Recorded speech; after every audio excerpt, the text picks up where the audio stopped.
penampilan Prabowo Subianto itu ironis ya, karena salah satu materi yang terpenting yang dibahas malam itu adalah persis soal pertahanan. Yep. Saya tahu betul, Mas Ganjar kalau nonton ini ingat omongan saya, Anda mampu. Dan karena itu saya dalam tulisan kecil itu saya bilang nilainya Ganjar 8,7 Dari skala 10. dari skala 10. Oke. Jadi 6,5, 4 dan 8,7.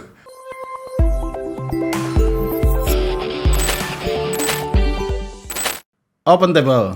Nah, kita apa perlu tos, Paman? Perlu. Tenang sekali, Paman Hamid nih datang ke open Berita table. baik soalnya. Banyak berita baik. Banyak berita baik. Good news. Kita masih ngomongin soal debat capres yang kedua atau debat ketiga. Cuma kami kali ini kami manggil Paman Ham, Mas Hamid Basaib. Semua orang tahu bahwa dia punya sikap mendukung pasangan 03 Ganjar Pranowo dan Mahfud MD. Cuma sejauh ini kita tahu memang juga Paman Ham ini punya pandangan-pandangan yang kurang lebih objektif lah kalau melihat fenomena-fenomena semacam itu. Jadi menarik sekali. Saya kira kita akan mendengar beberapa hal-hal yang belum kita dengar dari orang lain nih, dari analisisnya Paman Ham soal debat kemarin. Oke, Paman. Ya.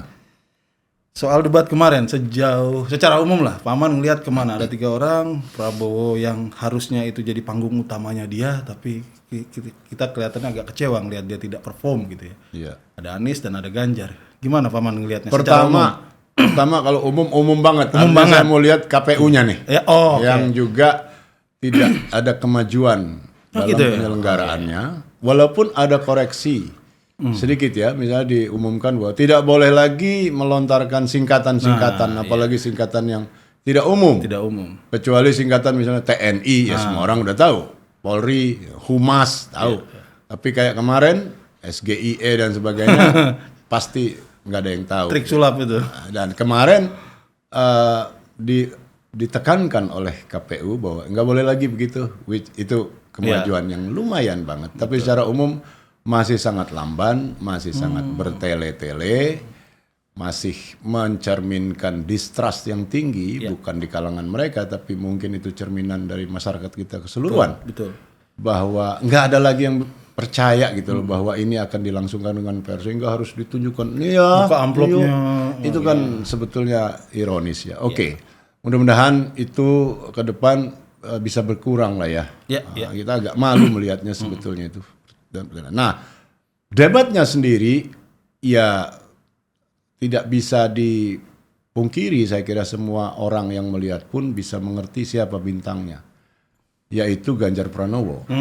Ya, memang Anda benar mengatakan tadi bahwa kelemahan atau buruknya penampilan Prabowo Subianto itu ironis ya, karena salah satu materi yang terpenting yang dibahas malam itu adalah persis soal pertahanan. Yep.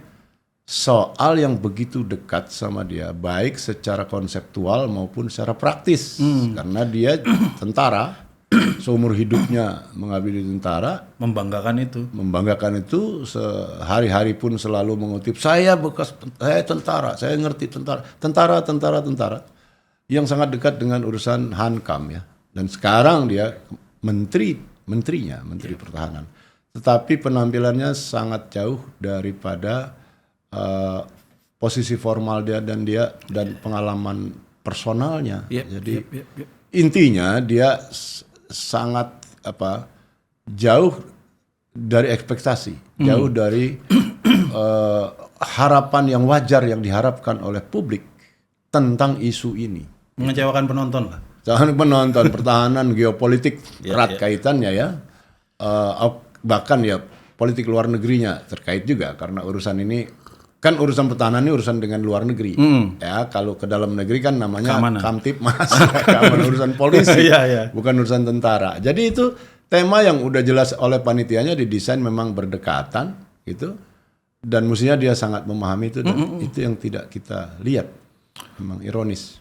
Paman Ham setelah debat ini saya perlu konfirmasi juga, ini tulisannya Paman Ham bukan yang dibagi-bagikan oleh orang di media sosial soal review debat tersebut. Iya, saya nulis pendek saja itu dan Pendek spontan. saja, dan itu dalam tulisan yang pendek itu hanya kayaknya beberapa kalimat pendek tentang Prabowo yang ya Prabowo jeblok gitulah ya. Iya. Langsung dilewati membahas Anies, Paman Ham membahas Anies yang Iya.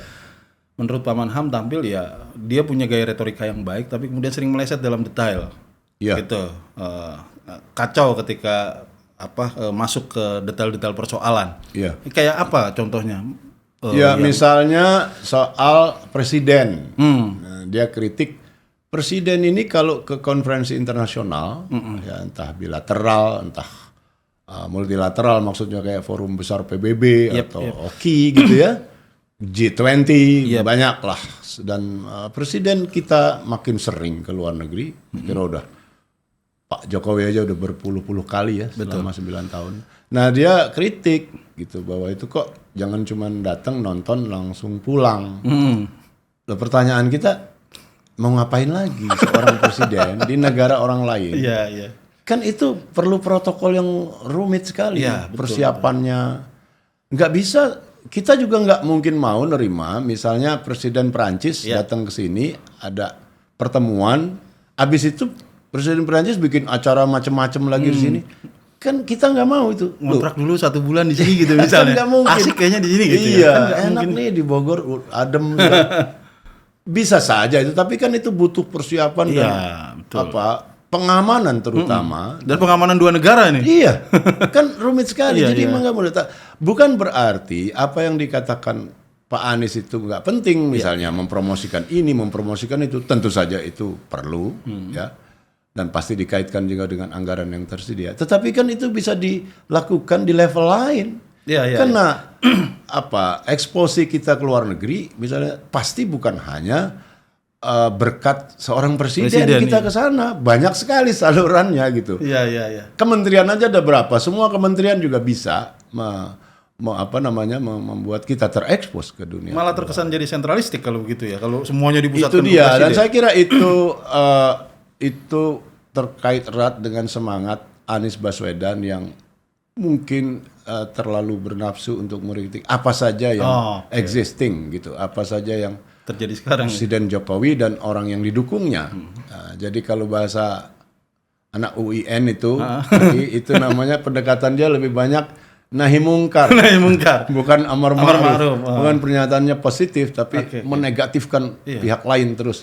Dan saya kira itu di situ dia cukup terlalu jauh. Ya. Ada beberapa contoh lagi lah. Misalnya soal bobot atau peran Indonesia yang selayaknya besar gitu. Dan kenapa masih kecil juga sekarang. Itu pun bisa kita diskusikan tersendiri saya kira. Peran dan bobot Indonesia juga perlahan-lahan naik ya. Seiring dengan tingkat kemakmuran kita yang naik juga gitu. Itu sesuatu yang natural saja. Nah, tetapi kalaupun itu benar, ya dia bilang kuncinya adalah konsolidasikan dulu ASEAN gitu. Nah, ini penting. Saya kira itu dia meleset jauh. Ya. Gimana melesetnya itu gimana, Pak? Ya gini, sebagai satu non-state actors katakan ya, himpunan negara-negara Asia Tenggara dan sekarang memang keanggotaannya meluas, tadinya 5, sekarang 10, ada Myanmar, ada apalagi Laos, Kamboja. Tetapi di sisi lain kan bobotnya tidak meningkat. ASEAN-nya ini. Sorry aja ya, siapa lagi sih yang ngomongin ASEAN gitu. Di luar negara-negara ASEAN sendiri. Iya. Di antara anggota ASEAN sendiri aja kan kurang gitu. Iya. Ringkasnya, negara-negara lain itu siapapun dia lebih melihat anggota ASEAN itu bukan sebagai anggota ASEAN, tetapi sebagai negara individual. Iya. Kira-kira kalau mau gampangnya, ya misalnya Jepang atau Amerika itu mungkin lebih menghormati Indonesia daripada ASEAN. Oh iya. Betul. Atau lebih melihat Indonesia sebagai Indonesia, bukan dalam kapasitasnya sebagai anggota ASEAN. Jadi istilahnya insignifikan lah. kita tidak berharap seperti itu, tapi faktanya kan seperti itu. Dan mudah-mudahan nanti lebih baik. Nanti kira-kira mungkin seperti di zaman Pak Harto ya. Harto kita jadi anggota senior banget yang disegani. Dan pada waktu itu. Kalau kita lihat ya, kalau faktanya memang di dalam berbagai persoalan global juga anggota-anggota negara ASEAN ini tidak selalu punya suara yang sama, atau tidak selalu punya afiliasi yang sama. Misalnya ketika ada gesekan Amerika sama Cina misalnya, bisa jadi yang A lebih dekat ke Amerika, yang B lebih dekat ke Cina, tidak sebagai ASEAN. Lebih parah lagi, Bung, konflik internal di negara-negara anggota ASEAN ternyata sedikit pun nggak bisa dicampuri. Kan kalau memang keanggotaan itu kan kayak keluarga. Katakan, kalau ada orang jenderal-jenderal junta militer di Myanmar menindas kaum Muslim Rohingya yang jumlahnya 1 juta lebih, mereka nasibnya benar-benar mengenaskan. Di Aceh pun terusir dan sebagainya. Apa yang bisa dilakukan? Bahkan oleh Indonesia, negara Muslim terbesar, ternyata nggak banyak. Sama sekali nggak ada, apalagi yang Filipina, apalagi Thailand, ternyata enggak gitu. Jadi maksud saya penonjolan potensi ASEAN itu sama sekali tidak sesuai kenyataan. Ada beberapa ide dari Anies yang kelihatan wah, tapi menurut saya ini patut dikritik juga. Misalnya kayak dia semalam menyebut, kemarin waktu debat itu menyebut rumah kebudayaan Indonesia. Kita bangun rumah kebudayaan Indonesia di apa negara-negara sahabat gitu. Ini bentuknya kayak apa gitu. Kita ingin membangun rumah kebudayaan Indonesia di tiap-tiap region di seluruh dunia. Sehingga di tiap-tiap region kita akan memiliki satu tempat di mana Indonesia menunjukkan karya budayanya. Itu memang begini, Anies saya lihat dengan segala hormat ya sebagai sahabat, dia artikulasi dan artikulasi dan formulasi kalimatnya tetap kuat. Top chair lah dia. Dia oratorio ya, dia kemampuan orasinya bagus sekali sejak dahulu dan tetap terjaga, kefasihannya baik sekali. Nah, saya kira justru karena ini agak deceiving bagi penontonnya gitu, sehingga orang cukup alpa atau cukup mengabaikan substansinya. Artinya substansinya walaupun belepotan gitu katakan ya, ketutupan sama kemampuan retoriknya yang tinggi. Dia sampaikan dengan cara yang canggih. Iya. Jadi kalau misalnya katakan di dalam survei-survei dia tinggi, masuk akal gitu dan wajar. Walaupun bagi saya pribadi enggak gitu. Karena saya tetap lebih berfokus pada substansi karena dalam debat semacam ini soal presiden ya. Yang jauh lebih penting tentu saja adalah substansinya. Betul. Bukan gayanya, bukan tingkahnya dan sebagainya. Kita butuh hiburan dengan gaya. Iya, sedikit, fine. Tapi jelas sekali porsi terbesar mestinya yang kita lihat adalah substansinya. Nah, di titik substansi itu menurut saya Anies banyak masalah gitu. Misalnya, ya itu tadi presiden lalu, kalau presiden misalnya ikut konferensi hendaknya membawa delegasi kebudayaan. Itu kan repot sekali ya. Dan kebudayaan itu luas. Oke lah kita ambil kesenian dan beberapa jenis yang lain. Misalnya kuliner, bagian dari kebudayaan yang penting. Nah, tukang kerak telur apa harus dibawa? Nasi uduk, nasi gudeg, gimana apa cara rawon? milihnya? Nah, milihnya gimana? Siapa yang dibawa? Yang tukang rawon dari Surabaya apa?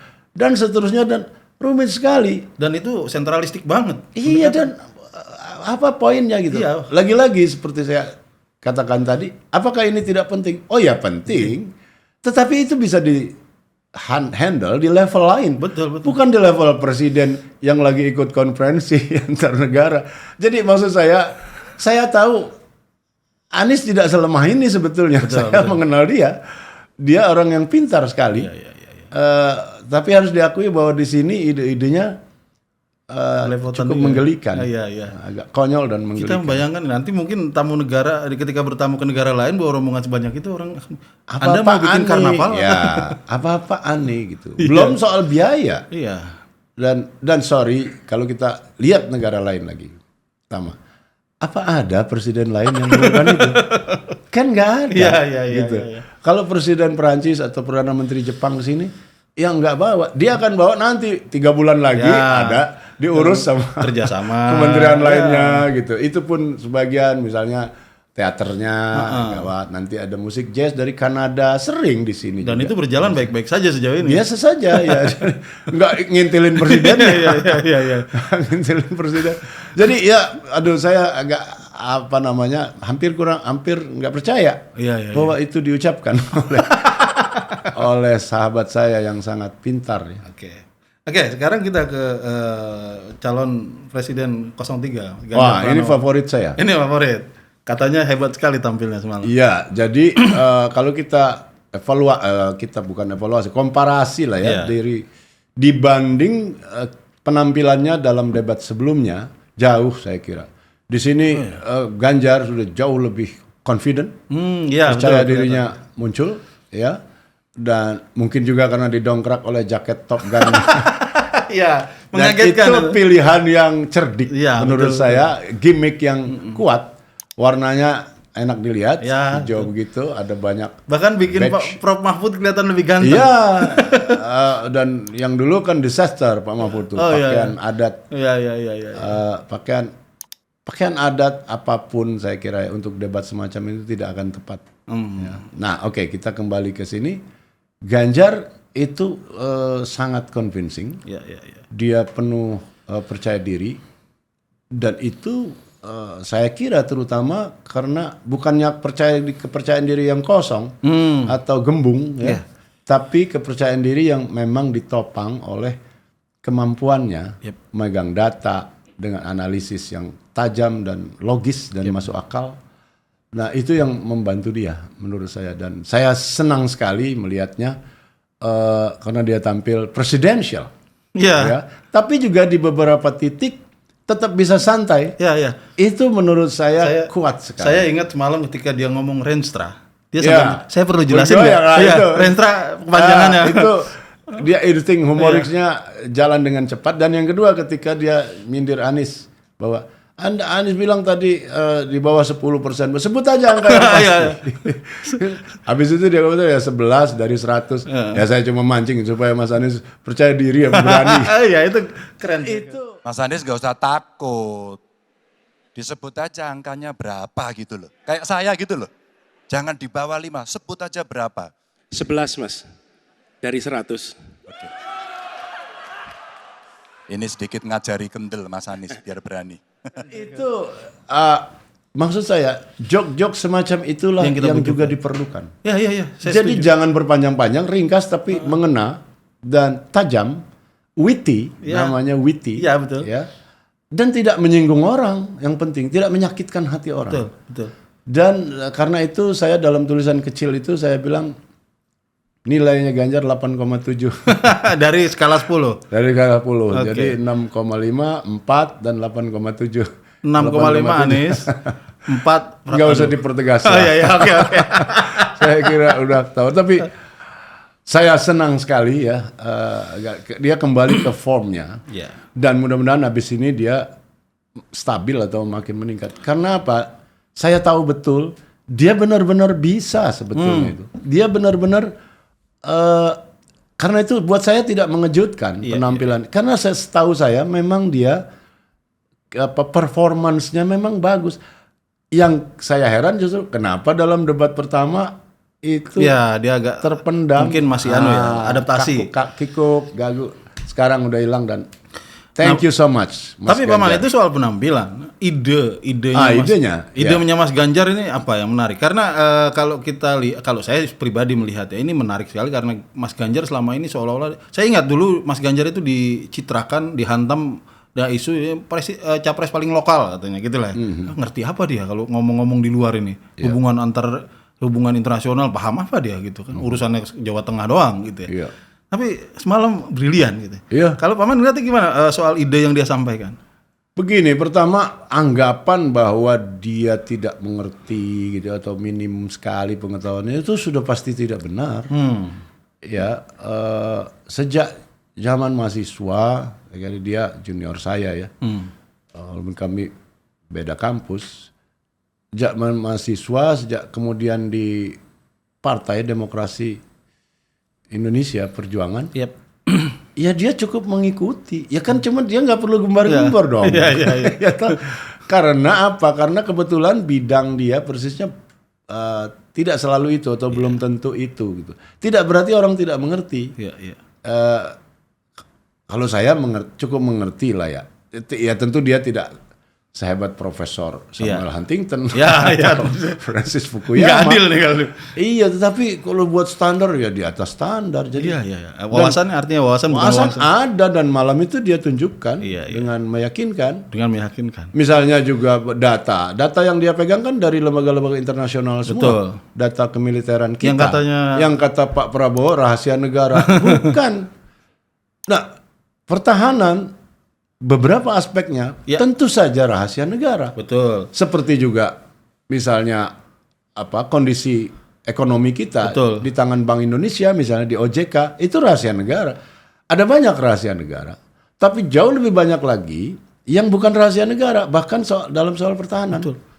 Itu misalnya latihan militer bersama, itu terbuka diberitakan, mengundang wartawan, kita mau latihan, itu juga termasuk cara menggertak negara lain. Betul. Ya, kalau misalnya Amerika mau gertak Cina, dia ajak Taiwan latihan militer bersama. Kita juga gitu di Natuna di mana latihan perang bersama.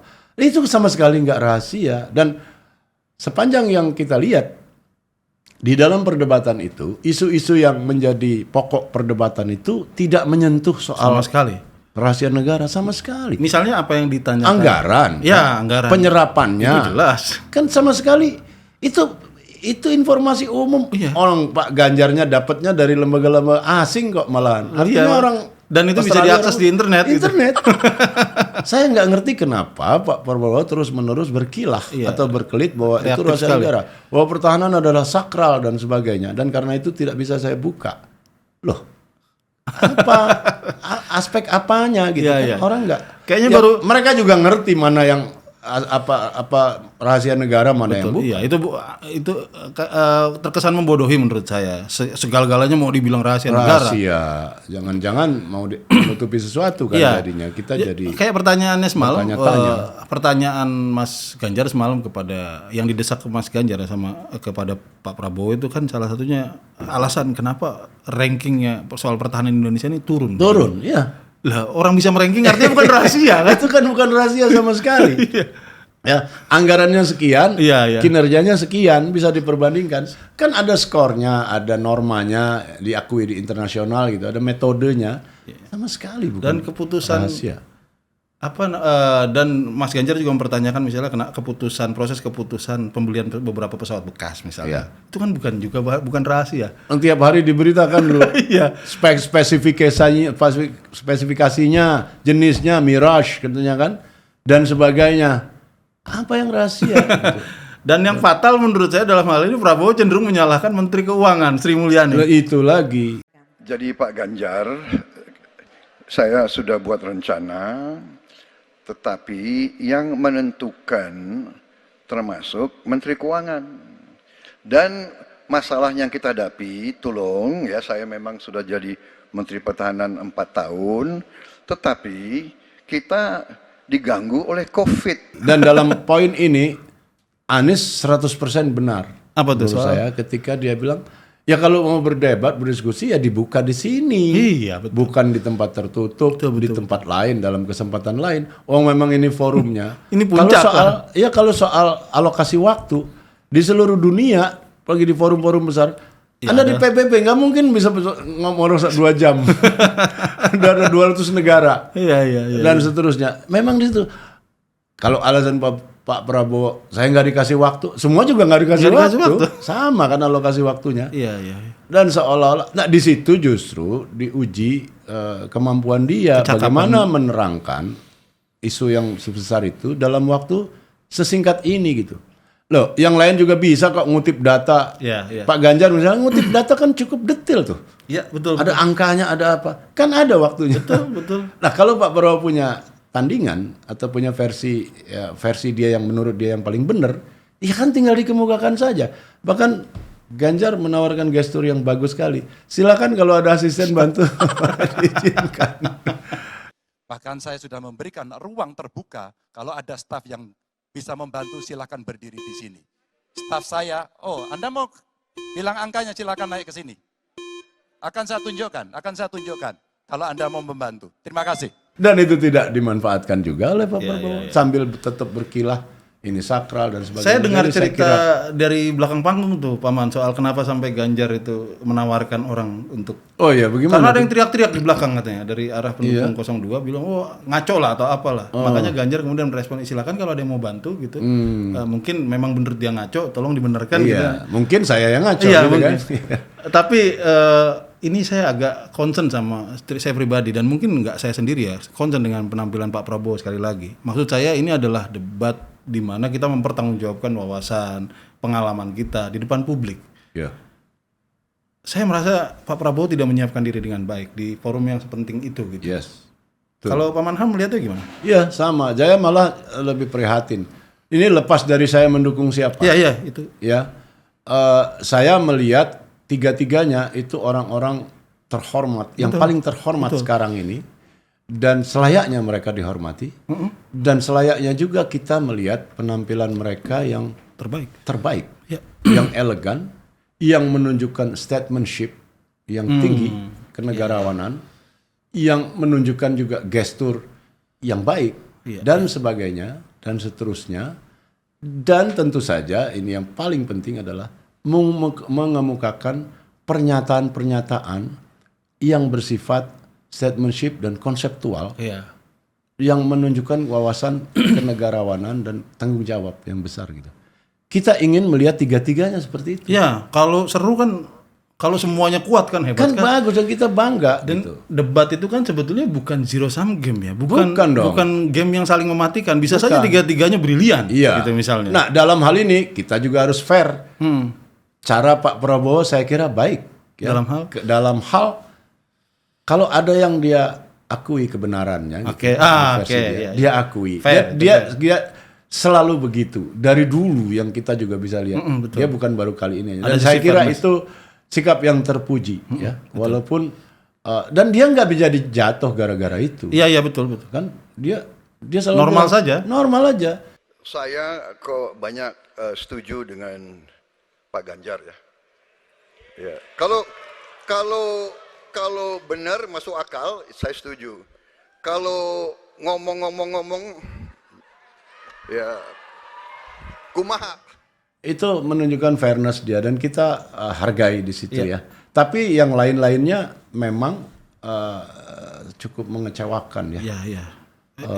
Mestinya dia bisa tampil lebih baik ya, karena kita tahu juga kemampuan dia lebih baik dari itu. Iya, harusnya ya dia punya. Kenapa dia tidak mau atau tidak mampu mengekspresikannya sebagaimana standar dia yang tinggi gitu. Dia lahir di keluarga terpilih, punya keluarga intelektual. Iya, keluarga intelektual. Bapaknya itu raksasa. Pendidikannya ekonomi juga elit gitu ya. Ya dari kecil dia di Eropa dan akses terhadap pengetahuan itu bukan hal yang sulit buat dia. Iya, dan kita tinggal begini saja dia bisa ngambil buku manapun gitu misalnya. Kita lihat bahasa Inggrisnya aja hampir native. Iya, betul. Dan dia bisa memanggil pakar siapapun untuk berdebat dengan dia, melatih diri setidaknya. Iya.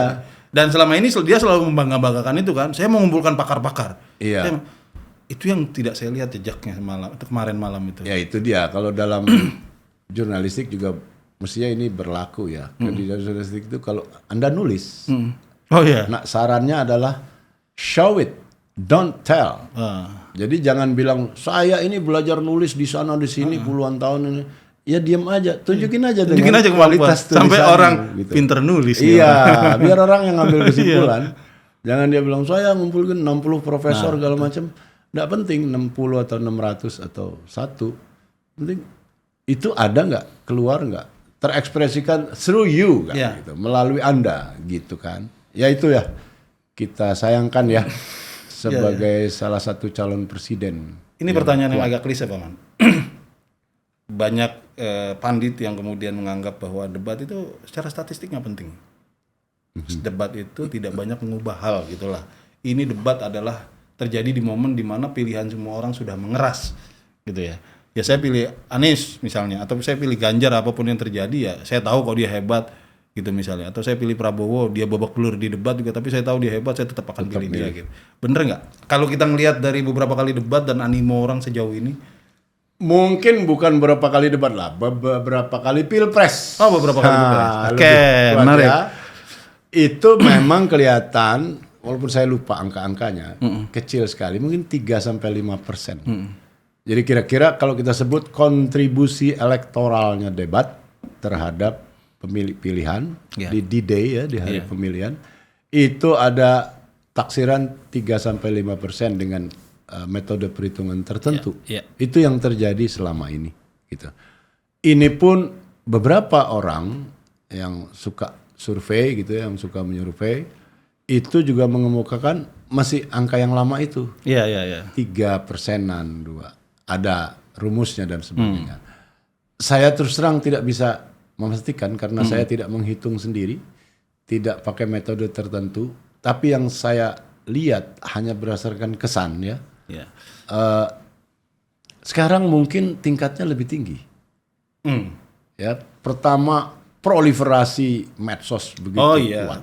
Ya, kedua ini penting sekali, Bung. Pemilih milenial dan Gen Z kita, generasi Z kita itu kan udah di atas 50% kalau digabung. Betul. Ini saya kira ya, saya duga ini adalah pemilih-pemilih yang bukan fanatik atau bukan doktriner, dogmatik ya. Jadi tingkat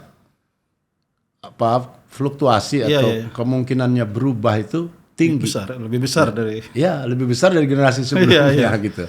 Jadi mungkin kontribusi elektoral kali ini setidak-tidaknya lebih tinggi daripada pilpres yang lalu. Dan kita berharap begitu. Tentu saja. Dan yang saya tahu ya, generasi Z, generasi milenial sekarang ini generasi yang demanding kan. Mereka menginginkan standar yang lebih tinggi daripada generasi sebelumnya. Dan saya kira satu lagi aspek yang penting, eksposi atau tingkat kepenontonan orang terhadap debat kan juga meninggi. Betul. Salurannya makin banyak, bukan hanya TV sekarang. Anda buka YouTube, Anda bisa lihat. Ketemu main TV. Iya, main TV lah. Tidak yang satunya lagi. Nah, jadi eksposenya kan lebih besar. Dan mungkin, tapi saya lagi-lagi ini cuma dugaan. Tetapi yang menarik juga begini, ya, fakta bahwa Presiden Jokowi sampai mengomentari. Ini menarik. Ya. Urusan ini. Ya. Pertama itu tidak etis menurut saya. Dia sedang berada dalam posisi yang justru posisi itu sedang diperebutkan oleh 3 orang, 3 pasangan. Selayaknya seorang presiden yang mau berlalu menahan diri. Sok nggak tahu lah. Diam saja. Dia harus nahan diri. Dia sebagai orang, tentu saja punya pendapat, punya komentar ya.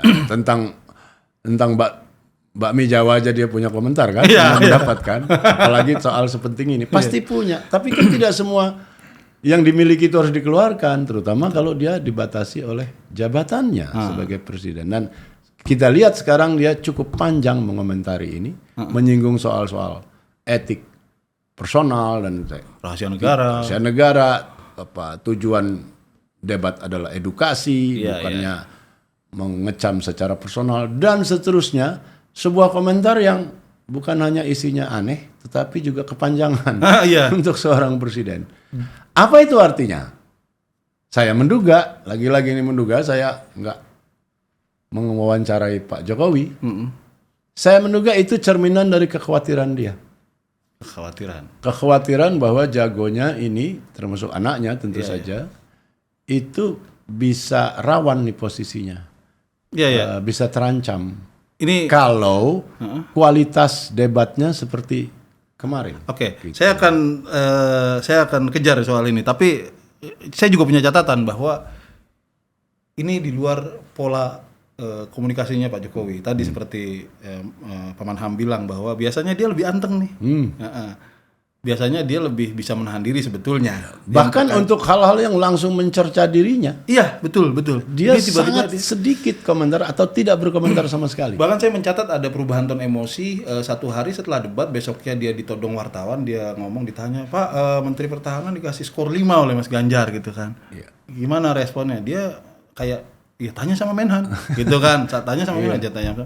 Tapi setelah itu dia mengomentari. Ada perubahan ton emosi ya, kira-kira. Dan sekarang dia panjang itu tadi sampai Panjang. minta format di debat diubah. Padahal dulu sebelumnya kalau tanya Pak Kaesang atau Pak Gibran, loh kok jangan tanya saya. Iya. Dan seterusnya. Betul. Jadi jawabannya minimum sekali Iya. untuk hal yang justru selayaknya dia jawab. Iya. Karena ini menyangkut anak kandungnya. Ya kan? Iya. Bagaimanapun. Lah ini untuk yang Harusnya tidak dia jawab. Ya dia jawab. Maksimal. Malahan dia jawab panjang lebar. Ini artinya apa? Menurut saya itu tadi. Itu mencerminkan Kecemasan. tingkat kecemasan. Apa yang mungkin terjadi, Paman? Apa yang yang paling dicemaskan? buruk, yang paling telak tentu saja adalah jagonya kalah dengan pengorbanan pengorbanan politik. Ini kan artinya pengorbanan politik ya, dia dicerca, dikecam karena proses yang cemar di Mahkamah Konstitusi dan sebagainya. Itu, ya. Ini kan nggak pernah terjadi. Iya. Dalam sejarah kita begitu keras kecamannya dan beruntun tidak henti-henti sampai hari ini. Nah dengan segala macam itu kok kalah? Wah, saya kira dia sangat sulit menerima kemungkinan ini. Karena itu dia kerahkan senjatanya lah dengan harapan kan approval rating dia tinggi, dia tetap modal dasarnya itu saya kira ya. Dia populer jadi dia ngomong apa aja kira-kira Ya rame gitu ya. rame dan pendukungnya akan amin. Ada kemungkinan dia mungkin mau mengangkat beban dari pundak Prabowo setelah babak belur di debat gitu. Akhirnya orang berdebat tentang apa yang dia katakan. Boleh jadi itu consolation istilahnya. Dilus-lus dan tenang gitu. Iya. Dan itu biasa. Itu kan bahasa lain dari consolation semacam itu. Bisa jadi saya nggak tahu. Soalnya saya juga mencatat sebelum debat terjadi kan dia sempat ketemu makan sama Prabowo. Iya. Ya lumayan ramai, tapi harusnya biasanya apa yang dia lakukan, apalagi dalam konteks ini ya, dia ketemu capres di tengah huru hara di ini, itu bakal jadi debat berhari-hari. Ternyata adem-adem saja, relatif adem lah tanggapan orang. Ya biasa saja, biarin aja. Karena yang lebih parah dari itu kan sudah berlalu. Iya. Dan lagi-lagi soal etika itu juga kan bisa jadi persoalan. Betul. Dia jelas sekali dia makan malam bersama hanya salah satu dari 3 kontestan. Itu sekaligus jelas dia sengaja dan jelas dia tahu bahwa itu kurang etis. Tapi jelas sekali pula dia nunjukkan bahwa dia itu mengirim pesan pada publik bahwa hey para voters, ini jagoan saya loh. Dan kita gampang sekali menduga itu bukan bocor tapi dibocorkan. Jelas sekali. Ya gitulah ya. Ini part of the game. Part of the game yang mestinya tidak layak dilakukan oleh seorang presiden. Gitu maksud ini udah saya. Jauh banget ya. Jauh ini. Tapi kan yang lebih buruk juga sudah terjadi. Makanya saya bilang tempo hari itu, ini jangan-jangan keburukan ini jadi benchmark sehingga orang melakukan keburukan yang derajatnya lebih rendah dari pencemaran di Mahkamah Konstitusi itu. Oke saja. Jadi sudah banal. Pernah yang lebih parah. Iya, jadi banal. Ini gini, ini yang belum seberapa mendingan. Jadi semua kemudian dimaafkan atau dimaklumi. Itu yang jangan sampai terjadi. Iya. Ini jangan sampai jadi ukuran yang normal. Benchmark. Jangan sampai. Paman, dengan kondisi kayak begini masih ada 2 forum debat lagi lah. Ada capres sekali, cawapres sekali, capres sekali. Apa yang kira-kira terjadi? Ngelihat ini kan ada yang kelihatannya dari awal sampai sekarang makin panas mesinnya nih. Iya. Kayak Ganjar tadi kan kita bilang di awal dia biasa saja, gitu, relatif biasa, tapi di ini cemerlang. Anies ya relatif stabil walaupun kemarin menurut saya dia agak emosional kelihatan. Prabowo kok tambah jeblok gitu loh. Ini kok kalau Paman lihat ini menggambar pola ini bisa berlanjut nggak di debat-debat selanjutnya? Secara pribadi, secara subjektif juga, saya berharap ini berlanjut. Artinya kecemerlangan bukan berarti Prabowo tetap jelek maksud saya. Saya lebih menekankan Ganjarnya tetap cemerlang atau semakin cemerlang karena saya tahu betul Mas Ganjar kalau nonton ini ingat omongan saya, Anda mampu. Oke, woi. Anda itu mampu. Ini dikatakan Yang Pak Manham saya tahu. kepada Ganjar. Iya, ini sekarang saya katakan. Oke. Mudah-mudahan dia nonton. Oke. Maksud saya, jangan segan sedikit pun untuk mengekspresikan kemampuan itu. Anda tidak perlu merasa bersalah karena pintar. Justru Anda harus mengekspresikan kemampuan terbaik Anda itu karena Anda mau jadi presiden. Oke. Yang tidak kurang dari jabatan setinggi itu. Nah, itu yang saya harapkan dan saya kira kecenderungannya ke depan ini akan begitu. Termasuk juga untuk wapresnya. Nah, ini Untuk debat wapres. Kira-kira nih ya, kalau menurut saya dan harapan saya, Pak Mahfud juga akan wah, saya juga bisa. iya, ini kolega saya kemarin brilian. Saya nggak mau kalah. juga harus sebrilian ini kemarin. Dan saya juga mampu. Dan lagi-lagi Pak Mahfud juga kalau lihat ini main TV ini, saya tahu pasti. Dan Anda tahu bahwa saya tahu bahwa Anda itu pintar. Gitu. Oke. Jadi ekspresikan. Nah, itu mudah-mudahan. Tetapi saya mau catat yang omongan Anda tadi bahwa Pak Prabowo itu memang betul sekali. Umumnya retoriknya masih berupa imbauan-imbauan nasionalistik dan populistik yang sangat garis besar gitu. Iya, iya. Jadi big picture-nya itu very big. Iya. Dan kita Begitu nggak di level diturunkan sedikit ke level praktis saja, bagaimana operasional melaksanakannya? sama sekali nggak ada. Dan saya kira itu sama sekali tidak cukup ya. Walaupun harus kita akui juga di beberapa negara termasuk di Eropa populisme itu pasang naik. Dan serentak dengan itu tentunya gandengannya demagogi. Ya. Ya. Menggelorakan nasionalisme bangsa kita Dengan maju, slogan-slogan besar. sloganistik, ya. Sumber daya alam kita besar, negara kita kaya, makanya dulu penjajah datang dan seterusnya. It's okay. Masa retoriknya nggak bergeser dari itu, nggak beringsut maju dong gitu. Kita udah di abad 21, tapi kan imbauan Pak Prabowo masih level itu. Cinta tanah air, siapa yang tidak? Iya. Kan dan yang tempo hari ngomong, saya bersedia mati. Siap mati Itu demi gini, pertama nggak perlu mati. Bangsa ini lebih memerlukan Pak Prabowo yang hidup daripada yang mati. Mas Anies, saya tidak punya apa-apa. Saya sudah siap mati untuk negara ini. Yang kedua, dari satu segi pengorbanan semacam itu terjadi pada jutaan anak Indonesia. Betul. Termasuk saya, termasuk Anda. Sudah pasti kita ini juga bersedia mati untuk negara jika diharuskan gitu kan. Itu kan apa kecintaan yang standar saja dan karena itu tidak perlu digelorakan seolah-olah hal baru gitu. Tapi bagaimana kita kemudian dapat pemahaman apa yang akan dia lakukan seandainya dia terpilih misalnya. Itu yang kita sulit sekali. Iya, kita yang lebih tergambarkan kurang lebih kengerian ya, kecemasan kita melihat performance dan kinerjanya semacam itu. Kita punya alasan yang cukup untuk khawatir gitu. Betul. Saya kira gini ya, mungkin kalau dianalogikan dengan pertandingan sepak bola, kalau saya pendukung Manchester United misalnya, ketemu sama musuh bebuyutan, kita lebih berharap Manchester United, saya akan lebih berharap tim kebanggaan saya main bagus, lawan main bagus, tim saya menang. Daripada main bagus lawan jelek terus kita menang gitu ya biasa saja gitu. Nah ini kemudian saya kira ini juga mungkin ekspektasi seperti ini layak kita bawa ke forum debat ya Paman. Ekspektasi nonton yang semacam itu yang sampai saat ini jujurnya saya belum menemukan. Saya belum masih kelihatan tidak imbang, kelihatan Pak Prabowo misalnya. Terutama saya agak jengkel kemarin sebetulnya beberapa kali dia mengulang-ulang retorik. Ini menurut saya mengganggu ritme.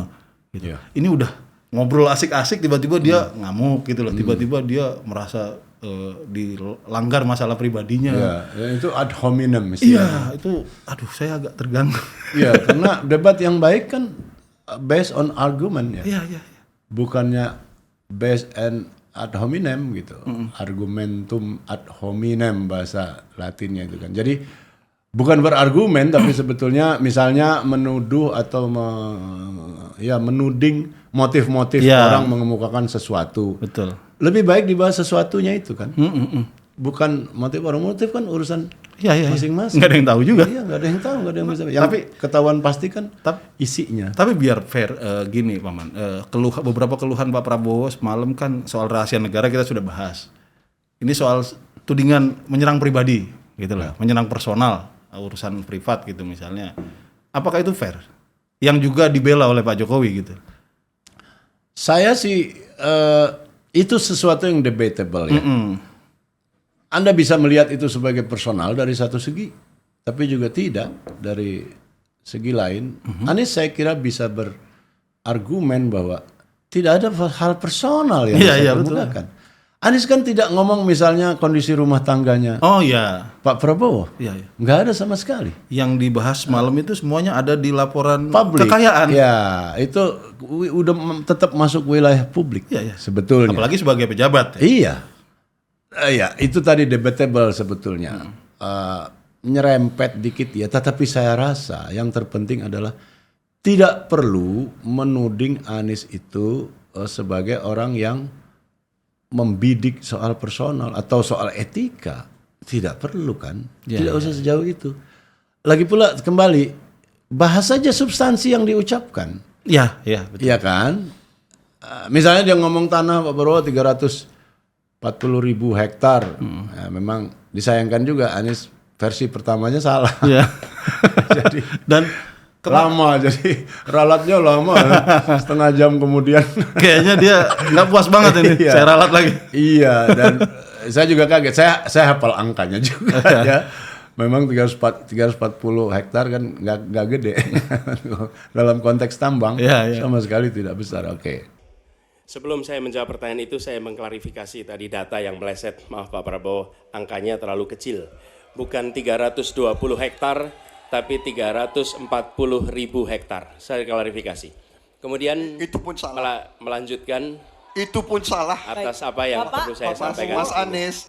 Nah, itu kemudian keliru lagi kata Pak Prabowo ya. Tapi dia nggak juga kemukakan versi yang Oke, yang bener yang mana ya. gitu. Nah, pertanyaannya apakah itu personal? Saya rasa enggak. Iya. Ya boleh saja gitu. Mungkin Pak Prabowo bisa membalas dengan cara yang sama gitu kan. Pak Anies juga kan bukan orang miskin. Iya. Kan dia bisa balas bahwa ada banyak pegawai golongan 1, golongan 2 dan sebagainya masih miskin. Nah, Anda mungkin agak kaya gitu kan. Kalau secara substansial mungkin agak kurang fair membandingkan misalnya ada banyak prajurit, mengkontraskan ada banyak prajurit yang belum punya rumah sementara Pak Prabowo punya rumah, punya tanah segede itu gitu. Itu menurut saya memang agak. Tapi substansinya kan ya betul-betul saja dibantah saja lah dibantah. andanya itu. Tapi hak Anies untuk mengemukakan itu ya nggak boleh nggak boleh dihalang-halang. Bukan hal yang mengagetkan. Ini memang forumnya kok. Dan itu udah pernah dilakukan oleh Pak Jokowi sebelumnya. Iya Pak Jokowi lebih lagi genderuwo lah segala macam istilah aneh-aneh keluar. Iya. Itu sangat personal walaupun tentu tidak dia tunjuk orangnya langsung. Tapi maksud saya ini juga aspek yang saya kesal sebetulnya ya. Udahlah yang gitu-gitunya nggak usah dibahas gitu, motif orang apa. Bahas saja substansinya. Kalau memang Pak Anies itu dengan cara itu dinilai tidak etis, biarin publik yang menilai. Bukan dia yang menentukan bahwa ini etis dan ini tidak etis. Paling sedikit itu wewenangnya panitia KPU dong. Kan KPU bisa mengintervensi, stop kalau personal, nggak perlu gitu loh. Sebagaimana soal singkatan sekarang diintervensi. Iya, gitu. Jadi debatnya itu tentang konten gitu, bukan tentang motif, bukan tentang niat. Iya. Nawa itu itu repot sekali kita ngurusin niat orang. Kita yang zahir aja lah, ya, bukan yang batin. Iya. Susah. Gitu. Tapi gini Pak Paman, sebagai akhir-akhir nih, kita sudah mengalami beberapa. Saya pernah nanya begini, kayaknya belum ke Paman. Kita sudah pernah mengalami beberapa kali debat, kalau tidak salah mulai 2004 ya, sejak reformasi debat kandidat ini. Betul nggak? Saya 2004. Iya, mulai debat kandidat itu ada. Iya. Dulu kan Orde Baru kita nggak pernah ngerasain. Oh iya, pasti. 2004 sampai sekarang. Sejak pemilihan langsung ya. Iya. Kalau Paman sendiri menilai, kalau saya nih punya bayangan kayaknya debat ini periode ini paling menarik sebetulnya, paling dinamis, walaupun misalnya ada yang kedodoran gitu ya, tapi tidak banyak pakewuhnya, tidak banyak berputar-putarnya sopan-sopan gitu lah ya. Kayaknya kalau Paman sendiri gimana? Betul, saya kira kesan Anda betul. Justru kembali yang saya persoalkan birokratisme KPU-nya sebagai penyelenggara. Kok kayaknya ribet amat sih? Iya. Dan saya kira cobalah dihilangkan. Misalnya ada waktu, masih ada waktu, sisanya masih mau digunakan, Pak. Biarin aja gitu. Kan nggak semua harus dieksplisitkan. Saya nggak ngerti ini berbahasa ini bagaimana. Kalau orang udah diem, ya sudah dong. Apalagi sisanya cuma 7 detik. Dia ngomong mengingatkan itu aja sudah pas habis. Malah lebih. Jadi nggak ada logikanya. Ya udahlah, dia ngalir aja dengan cepat gitu. Sehingga perdebatan itu bisa berlangsung lancar dan orang ngikutinya juga nggak tersendat-sendat diintervensi terus sama. Kayak saya ada satu detail sih yang mengganggu Paman ketika panelis itu disuruh maju dan ngambil bola-bola itu mereka itu udah diposisikan udah nggak boleh ngomong, udah kayak alat peraga. Saya ngingat zaman Porkas itu tokoh siapa disuruh ngambil bola pingpong ya itu. Nah lo zaman Pak Ali Sadikin itu diputer bola pingpong nomor. Mereka kan itu nggak layak.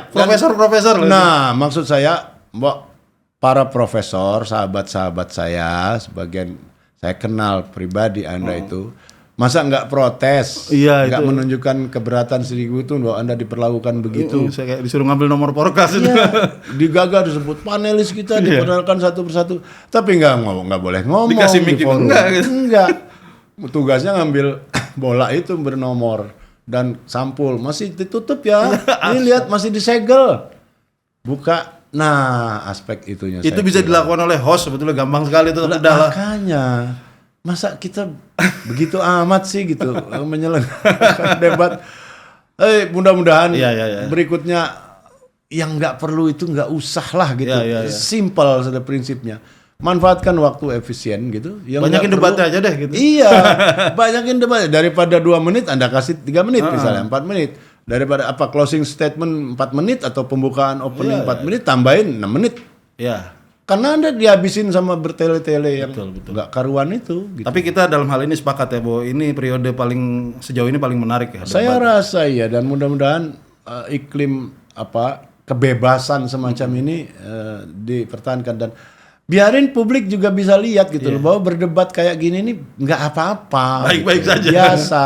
Ini debat gagasan, debat kebijakan. Seperti kata Pak Anies dan Pak Ganjar dan poin mereka benar sekali.